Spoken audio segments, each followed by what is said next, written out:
In this quick video, I want to show you how to change the timer on a black or white GE stovetop oven. You may have gotten it at Lowe's or Home Depot or online. So I want to be boiling some eggs, and of course eggs take about 8 minutes. So the only thing you do to start the timer is you click on timer right here. And what you're going to do is hit the plus for how many minutes, like that. If you want to hold it down, that's going to make it go quicker into tens, like that. And then of course the minus will subtract in tens, or like that.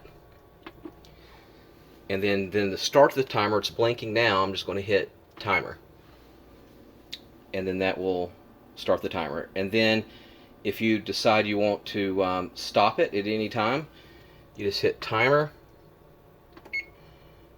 once, and then that'll turn it off.